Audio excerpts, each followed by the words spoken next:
अगर आप भी ऐसे चेंजेस अपनी स्कैल्प पर देखना चाहते हैं तो इस वीडियो को बिना स्किप किए एंड तक देखिए। हेयर फॉल, हेयर लॉस और हेयर शेडिंग, कहीं आप भी इनमें से किसी एक का शिकार तो नहीं है? तो चलिए इस वीडियो के थ्रू जानते हैं हर एक वो इम्पोर्टेंट स्टेप जो आपके हेयर ट्रांसप्लांट सर्जरी में एक इम्पोर्टेंट रोल प्ले करने वाला है। लेकिन आगे बढ़ने से पहले ऐसी ही डेली लेटेस्ट वीडियोस के लिए चैनल को सब्सक्राइब और बेल आइकॉन को प्रेस करना ना भूले।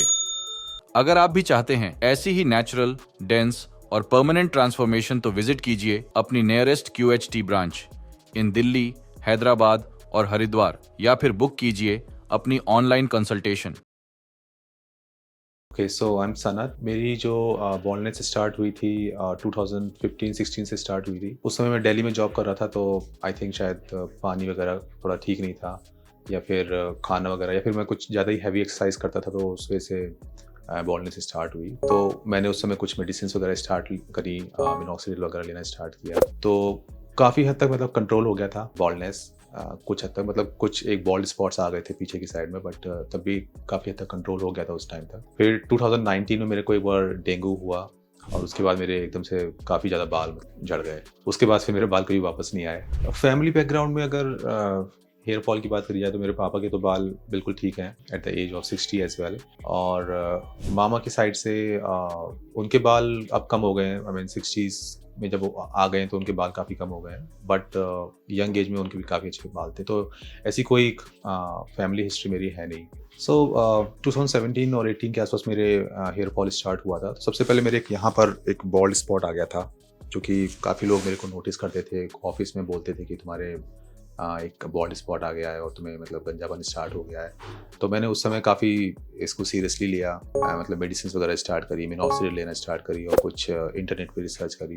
काफ़ी ज़्यादा मतलब होम रेमेडीज वगैरह थी, वो मैंने लेना स्टार्ट करी। ये बॉल्ड स्पॉट तो कभी गया नहीं, बट हेयर फॉल काफ़ी हद तक रुक गया था। तो 1-2 साल तक मैंने मेडिसिन वगैरह ली, मिनॉक्सिडिल वगैरह ली, और उसके बाद फिर मैंने ये होम रेमेडीज जैसे कि पम्पकिन सीड्स हैं, या फिर अपना हेयर ऑयल चेंज किया, शैम्पूज वगैरह चेंज करे, वो सब मेरा मतलब नेचुरल लेना स्टार्ट किया। तो काफ़ी हद तक हेयर फॉल रुक गया था उसके बाद। फिर जब मेरे को ये डेंगू की बीमारी हुई, उसके बाद जब मेरे एकदम से हेयर फॉल हुआ, तो मुझे लगा, कुछ लोगों ने बताया कि आप मल्टीविटामिन वगैरह लो तो शायद आपके वापस आ जाएंगे। तो मैं लेता रहा, 1 साल हो गया, 1.5 साल हो गया, बट मेरे बाल कभी वापस नहीं आए उसके बाद। कोई भी केमिकल वाला शैम्पू नहीं यूज़ कर रहा था, हेयर ऑयल भी यूज़ नहीं कर रहा था, बट तब भी मेरे बाल वापस नहीं आए। तो मैंने फिर सोचा कि हेयर ट्रांसप्लांट ही एक लास्ट ऑप्शन बचा हुआ है। तो हेयर ट्रांसप्लांट में मैंने थोड़ी रिसर्च करना स्टार्ट करी, सोशल मीडिया पे, यूट्यूब वगैरह पे रिसर्च करी, कौन सा बेटर है, कौन सा नहीं। तो एट द एंड मैंने 3 क्लिनिक्स शॉर्टलिस्ट किए थे, फिर मैंने उनसे एक करके बात करी। So QST is the most affordable one, so इसलिए मैंने फिर यहाँ पर आया।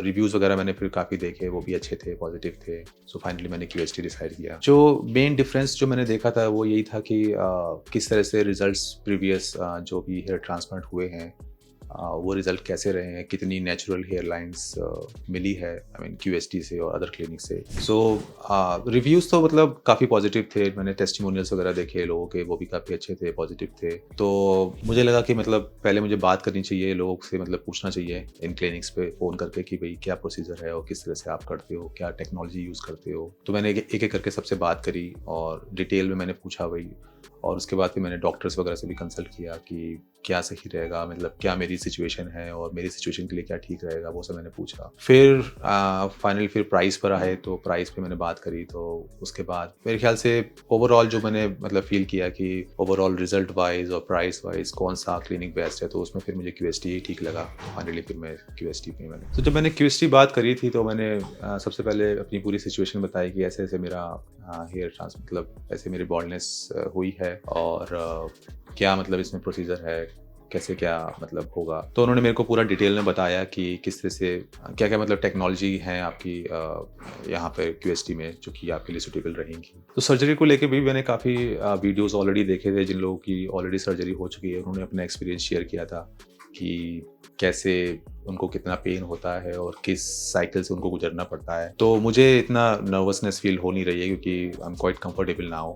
मुझे लगता है कि नॉर्मली ही होगा सब कुछ। सो मेरा हेयर फॉल, अगर मैं साइड की बात करूं तो मेरे ये यहाँ पे रिसीडिंग हेयर लाइंस है यहाँ पे। तो ये तो मेरे काफ़ी टाइम पहले से ही थी, आई थिंक 2012-13 के आसपास ही मेरे ये हेयर लाइंस यहाँ से गायब हो चुकी थी, और यहाँ पे भी अगर देखें तो ये काफ़ी ज़्यादा पीछे तक चली गई हैं। तो ये मतलब एक्चुअली मेन प्रॉब्लम है कि यहाँ से जब मैं ऐसे करके बाल निकालता था तो अब ये ठीक से मेरे बाल कट ही नहीं पाते हैं क्योंकि ऑब्वियसली यहाँ बाल कम हो गए हैं काफ़ी। मेन जब मैं बीमार हुआ था, मेरे को डेंगू हुआ था, तो मेरे यहाँ के भी बाल काफ़ी ज़्यादा उड़ गए थे, जो कि आप देख सकते हो यहाँ पे। तो ये बाल जो हैं ये भी अब वापस आना बंद हो गए हैं। मैं काफ़ी ज़्यादा मेडिसिन ट्राई कर चुका हूँ बट अब नहीं आ रहे हैं। तो इन सबको मिला के मेरे को डॉक्टर ने बोला है कि अराउंड 3500 टू 4000 ड्राफ्ट लगेंगे। अभी मेरी डॉक्टर से कंसल्टेशन है, so doctor will let me know that कैसे मेरी हेयर लाइन भी डिज़ाइन होगी, पूरी मार्किंग वगैरह की जाएगी। सो उसको लेके मैं बहुत एक्साइटेड हूँ। Let's see how it goes. तो मेरी अभी सर्जरी स्टार्ट होने को है, so after surgery I let you know that how exactly it goes, कैसा मेरा एक्सपीरियंस रहा और कैसी मेरी सर्जरी रही। यंग एज और डिफ्यूज ग्रेड 5 ए स्टेज की बॉल्डनेस, ये एक ऐसे पेशेंट की जर्नी है जिनकी स्कैल्प का maximum part thick, long and healthy hair growth से भरा हुआ था, लेकिन इनकी हेयरलाइन कंप्लीटली रिसीड हो गई थी। इवन टेम्पल्स भी वैनिश्ड हो गए थे, लेकिन इनके फ्रंटल टफ्ट में हेयर्स अवेलेबल थे और इनका mid scalp area and crown का भी कुछ रीजन डिफ्यूज पैटर्न में डैमेज था, जिससे इनका लुक बहुत ज्यादा खराब लग रहा था, जैसे कि आप इनकी स्कैल्प पर देख पा रहे होंगे। ये उन पेशेंट्स के लिए एक क्लासिक पिक्चर है जहां हेयर लॉस पैटर्न डिफ्यूज होता है। इसमें फॉलिकल्स स्कैटर्ड फॉर्म में होते हैं, पर उनका कैलिबर पतला हो जाता है, इसलिए स्कैल्प दिखाई देने लगता है। इस टाइप के केसेस में प्रिसाइज प्लानिंग और ग्राफ्ट डिस्ट्रीब्यूशन काफी इंपॉर्टेंट होता है ताकि नेचुरल लुक बन सके। फॉर्चुनेटली बॉल्डनेस के अकॉर्डिंग पेशेंट का डोनर एरिया फेवरेबल कंडीशन में था। डोनर एरिया में फॉलिकल्स का कैलिबर और डेंसिटी स्ट्रॉन्ग कंडीशन में थे, जिसे यूज करके हम hair line, temples, frontal, mid scalp और क्राउन एरियाज में नेचुरल डेंसिटी रिस्टोर कर सकते हैं। इस वीडियो में हम सिर्फ पेशेंट की जर्नी को डिटेल में ही नहीं समझेंगे, बल्कि इनिशियल चैलेंजेस से लेकर सर्जरी और मंथली फॉलोअप्स का एक्सपीरियंस भी उनसे जानेंगे। तो वीडियो के एंड तक बने रहिए। चलिए शुरू करते हैं उनके इनिशियल चैलेंजेस जानने से। अगर आप भी हेयर लॉस, हेयर थिनिंग या बाल्डनेस से परेशान हैं, तो आज ही हमारे एक्सपर्ट्स के साथ अपनी कंसल्टेशन बुक करें। पेशेंट की हेयर रेस्टोरेशन जर्नी में नेक्स्ट स्टेप था हेयर लाइन डिजाइन, जो पूरे प्रोसीजर का सबसे इंपॉर्टेंट पार्ट होती है। इसमें सबसे पहले पेशेंट के हेड को जेंटली शेव किया गया ताकि स्कैल्प का पूरा सरफेस क्लियरली विजिबल हो जाए और इम्प्लांटेशन एरियाज प्रिसाइसली आइडेंटिफाई किया जा सके। उसके बाद स्कैल्प को थॉरोली क्लीन किया गया, जिससे प्रोसीजर के दौरान इन्फेक्शन का रिस्क जीरो हो। हेयरलाइन डिजाइन करते टाइम हमारे स्पेशलिस्ट ने पेशेंट के फेशियल फीचर्स को ध्यान में रखते हुए ग्लबेला पॉइंट से करेक्ट डिस्टेंस मेजर करके नेचुरल फॉरहेड प्रोपोर्शंस मेंटेन किया।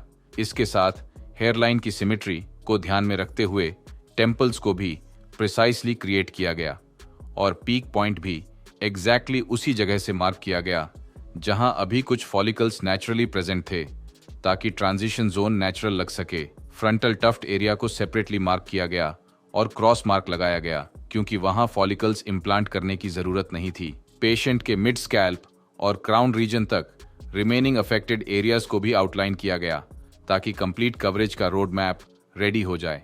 ये आउटलाइंस सर्जरी के टाइम पर ब्लूप्रिंट की तरह काम करती हैं, जिससे टीम को पता होता है कि हर रीजन में कितनी डेंसिटी में ग्राफ्ट्स इम्प्लांट करने हैं। इसके बाद पेशेंट की सर्जरी स्टार्ट हुई, जिसे कंप्लीट होने में पूरे 12 घंटे का टाइम लगा और प्रोसीजर कंप्लीट होने के बाद पेशेंट ने अपना एक्सपीरियंस भी शेयर किया। तो चलिए अब पेशेंट से जानते हैं उनके सर्जरी एक्सपीरियंस के बारे में। मेरी हेयर ट्रांसप्लांट सर्जरी कंप्लीट हो चुकी है। इनिशियली मैं अपने डॉक्टर के पास गया था, उन्होंने मेरी हेयर लाइन डिज़ाइन करी। इनिशियली उन्होंने मेरी डिज़ाइन केवल ओवर इधर टॉप एरिया में ही बनाई थी, तो मैंने बाद में कहा कि मुझे ये टेम्पल एरिया भी क्रिएट करवाना है, because it is also my requirement.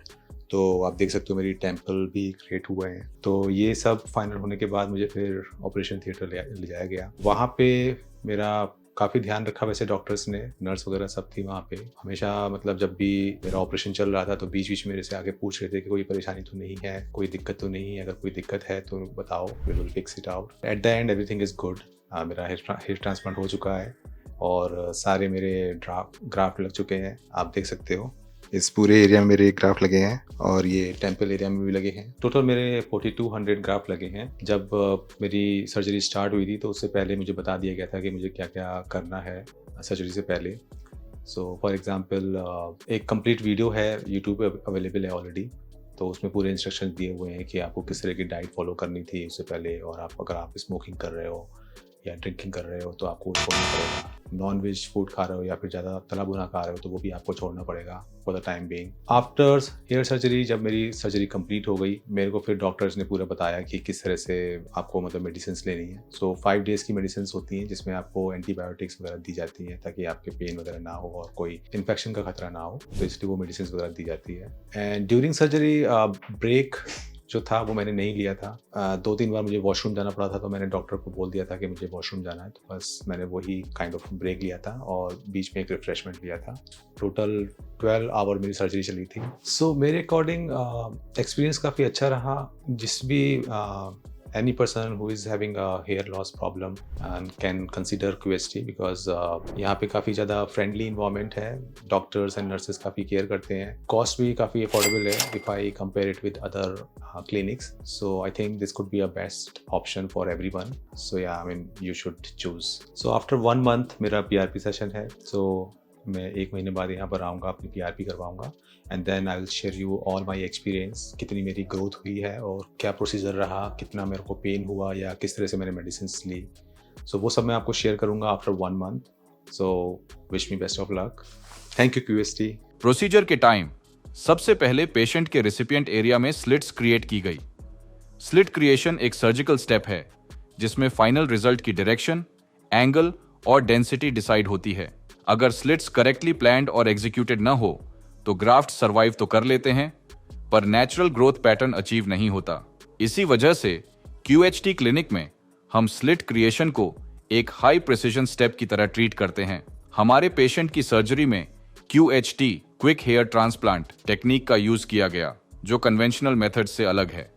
इस टेक्निक में फॉलिकल्स को एक्सट्रैक्ट करने और इम्प्लांट करने का प्रोसेस सिमल्टेनियसली होता है। मतलब जिस टाइम ग्राफ्ट्स निकाले जा रहे होते हैं उसी टाइम पर उन्हें इम्प्लांट भी किया जाता है।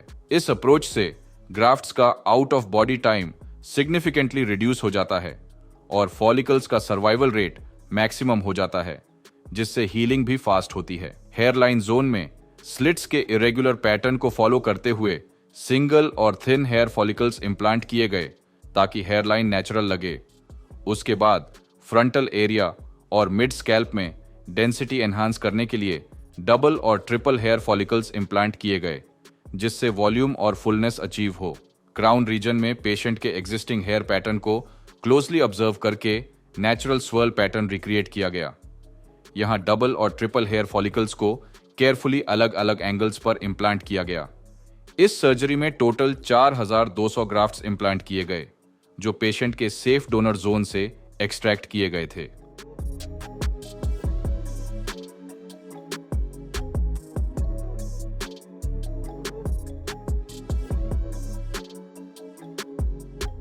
क्या आप अपनी बॉल्डनेस के अकॉर्डिंग यह जानना चाहते हैं कि आपकी स्कैल्प पर कितने ग्राफ्ट्स इम्प्लांट किए जाएंगे? तो आज ही अपनी पिक्चर्स हमारे एक्सपर्ट्स के साथ दिए गए नंबर पर शेयर करें। प्रोसीजर के बाद शुरू होता है पेशेंट का फॉलोअप सेशन। चलिए सुनते हैं पेशेंट से उनका 1 मंथ एक्सपीरियंस। सो मैं यहाँ पर PRP के लिए आया हूँ 1 महीने बाद। मेरा 1 महीने पहले हेयर ट्रांसप्लांट हुआ था। मेरे टोटल 4200 ग्राफ्ट्स लगे थे और मेनली मेरे इस और थोड़े मेरे इस टेम्पल एरिया में ग्राफ्ट लगे थे। ओवरऑल एक्सपीरियंस मेरा काफ़ी अच्छा रहा। जो मेरी बॉल्डनेस थी ये आई थिंक 2017-18 से लगातार चल रही थी, तो इसके लिए मैंने काफ़ी चीज़ें ट्राई करी थी, like different types of hair oils मैंने यूज़ करे थे और मिनॉक्सिडिल वगैरह यूज़ करे थे और काफ़ी ज़्यादा मतलब मैंने रिसर्च करी थी, बट उसके बाद भी मेरे को कोई फ़ायदा नहीं हुआ। तो मुझे एट द एंड QST आना पड़ा और यहाँ पे फिर मैंने कंसल्ट किया डॉक्टर से और फिर मुझे मैंने अपना हेयर ट्रांसप्लांट कराया। सो ओवरऑल मेरा एक्सपीरियंस काफ़ी अच्छा रहा है और आज मेरा PRP भी हुआ है जो कि काफ़ी अच्छा था, इतना ज़्यादा पेनफुल भी नहीं था। सो जब मेरे को बॉल्डनेस हो रही थी तो मैंने इनिशियली तो काफ़ी चीज़ें ट्राई करी, उसके बाद मुझे कुछ भी फ़ायदा नहीं हुआ।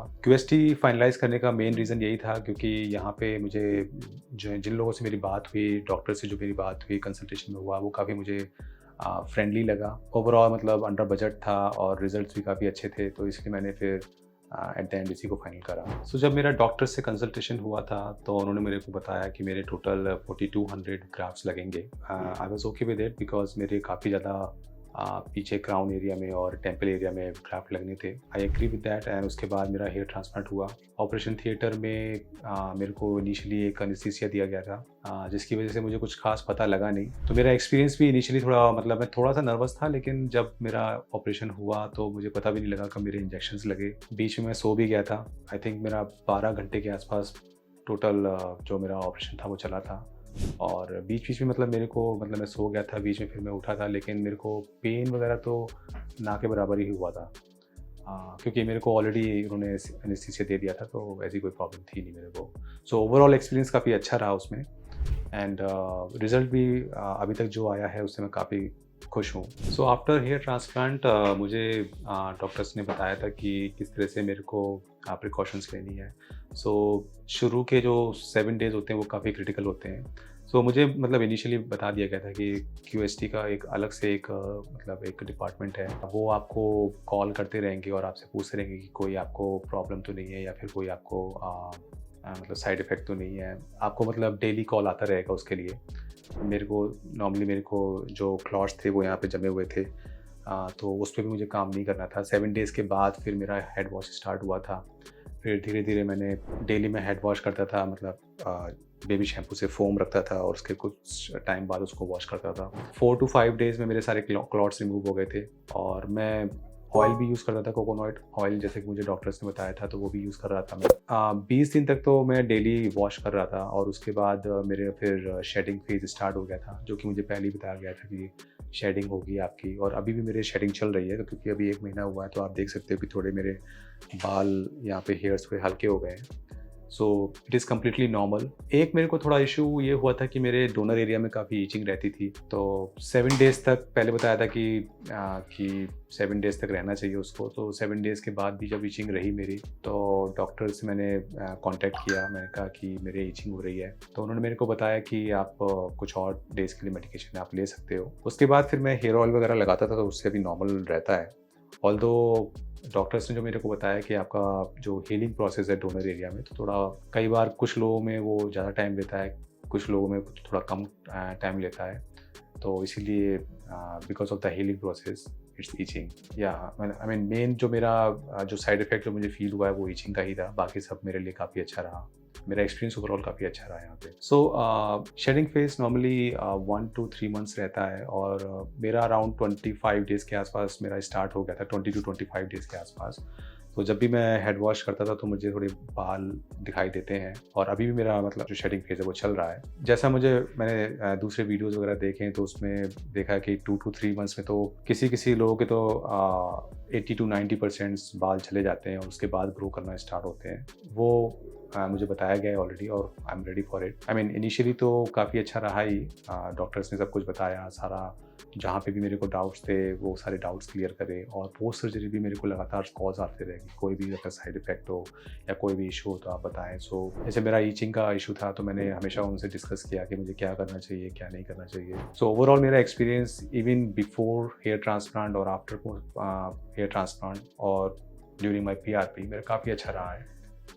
लोग यहाँ पे काफ़ी फ्रेंडली हैं, और सबसे अच्छी बात, इतनी अच्छी हाई क्वालिटी हेयर ट्रांसप्लांट आपको अंडर बजट मिल रहा है, तो मेरे ख्याल से इससे अच्छी और कोई चीज़ हो नहीं सकती है। So definitely everyone should go for it. So overall मेरा एक्सपीरियंस अच्छा रहा है। अब मैं अगली वीडियो में मैं सेकंड PRP के लिए आऊँगा, तो मैं अपना एक्सपीरियंस शेयर करूँगा। तब तक के लिए सी यू सून। फर्स्ट फॉलोअप पर पेशेंट के स्कैल्प पर 60% शेडिंग विजिबल थी, जो कि हेयर ट्रांसप्लांट के बाद का नॉर्मल पार्ट है।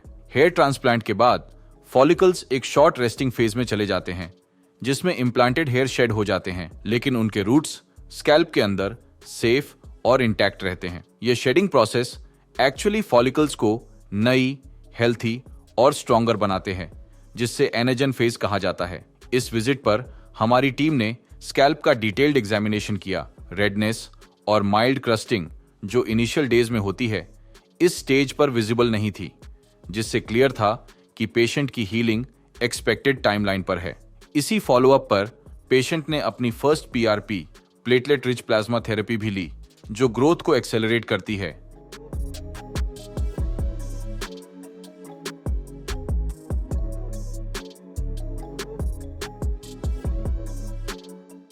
अगर आप भी हेयर लॉस की वजह से कई सालों से स्ट्रगल कर रहे हैं, जैसे कि हमारे पेशेंट ने किया, तो आज ही अपनी कंसल्टेशन बुक करें और एक नई जर्नी की शुरुआत करें।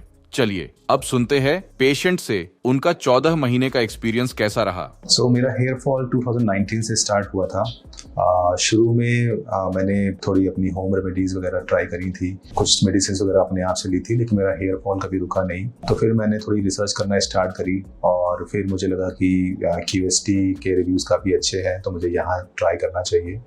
तो मैंने डॉक्टर से यहाँ पे आके कंसल्ट किया और फिर यहाँ पे मेरा हेयर ट्रांसप्लांट जनवरी 2024 में हुआ था। टोटल मेरे 4200 ग्राफ्ट लगे थे और अभी मेरे को 1 साल हो चुका है एंड मेरा हेयर ट्रांसप्लांट का रिजल्ट आप देख सकते हो। तो I am very happy with my result. Surgery मेरी पूरे दिन की ही हुई थी और उसमें शुरू में मेरे को कोई इंजेक्शन दिया गया था। उसके बाद मैं तो सो गया था, तो मुझे कुछ खास पता भी नहीं लगा कि कब मेरे ग्राफ्ट लग रहे हैं कब नहीं। हाँ, फिर कभी कभी ऐसा होता है कि अगर आपको एकदम से होश आता है, फिर आपको थोड़ा सा पेन भी फील होता है कभी कभी, तो डॉक्टर काफ़ी ज़्यादा सपोर्टिव है उसमें। वो सीधे दोबारा आपका मतलब एनेस्थीसिया दे के आपको फिर से आपका पेन वगैरह वो हो जाता है। मेरे केस में ऐसा था, कुछ लोगों को बिल्कुल भी पेन नहीं होता, उनका सोते सोते ही पूरा ट्रांसप्लांट कंप्लीट हो जाता है। तो ओवरऑल जर्नी काफ़ी अच्छी रही थी। पूरे दिन का मेरा हेयर ट्रांसप्लांट था और उसके बाद फिर कंप्लीट हो गया था एक ही दिन में। सर्जरी के बाद ऑल्दो मेरे पास कॉन्टीन्यूसली क्लिनिक से कॉल आता था कि कोई दिक्कत तो नहीं है। तो हाँ, ओवरऑल बस एक ही चैलेंज था ईचिंग का, बाकी कोई भी मेरे को इशू नहीं आया हेयर ट्रांसप्लांट के बाद।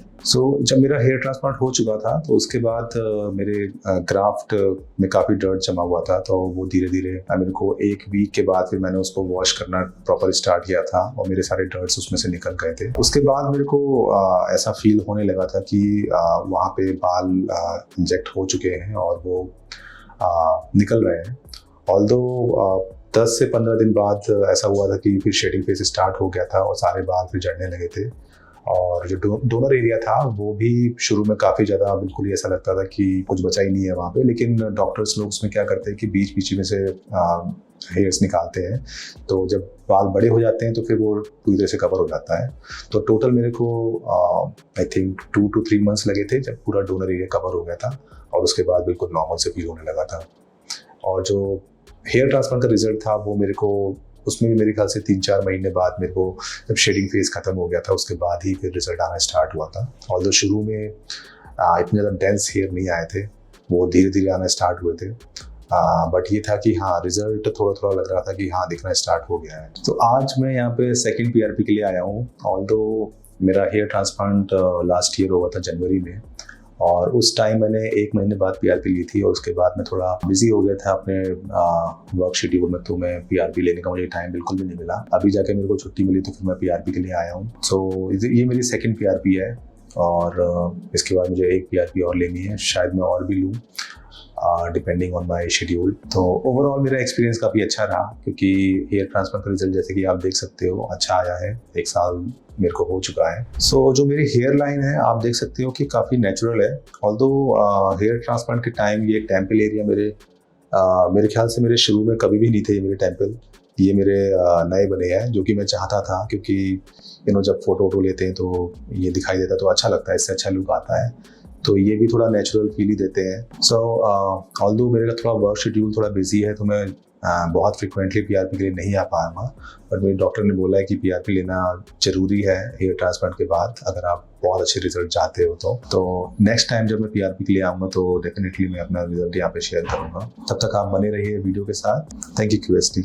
ट्रांसप्लांट के 14 महीने बाद रिजल्ट्स और भी ज्यादा रिफाइंड और इम्प्रेसिव हो गए हैं। इस स्टेज पर hairline and temples perfectly frame हो गए थे, जो बिल्कुल उनकी एज अप्रोप्रिएट लग रहे थे और इनके फेशियल फ्रेम को एनहांस कर रहे थे। फ्रंटल और मिड स्कैल्प एरियाज में वॉल्यूमिनस डेंसिटी अचीव हो चुकी थी, जिससे फुल और रोबस्ट कवरेज मिल गई थी। क्राउन एरिया में भी स्वर्ल पैटर्न के अराउंड अच्छी ग्रोथ आ गई थी। हेयर का टेक्सचर और वॉल्यूम भी इंप्रूव हुआ और बाल हेल्थी और वाइब्रेंट दिखने लगे। ओवरऑल पूरा लुक ट्रांसफॉर्म हो चुका था। पेशेंट ने कुछ हेयर कट्स भी लिए अपने नए बालों को स्टाइल करने के लिए और अब उनके पास अपने हेयर को अपनी मर्जी से स्टाइल करने की फुल फ्रीडम है। जैसे कि आप देख सकते हैं, अब वो अपने बालों को कॉन्फिडेंटली स्टाइल और फ्लॉन्ट कर पा रहे हैं।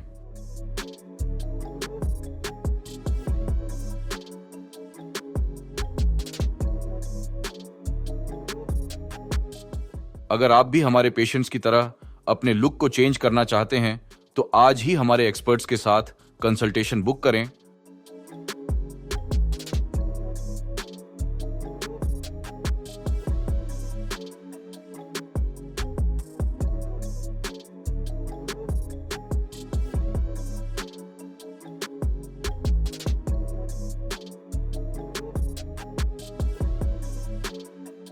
हेलो फ्रेंड्स, अगर आपने अभी तक हमारे चैनल को सब्सक्राइब नहीं किया है तो प्लीज इस वीडियो को लाइक कीजिए, शेयर कीजिए और हमारे चैनल को सब्सक्राइब कीजिए और ध्यान रहे बेल आइकन दबाना ना भूलें, जिससे हमारे हर वीडियो का अपडेट आपको समय समय पर मिलता रहेगा।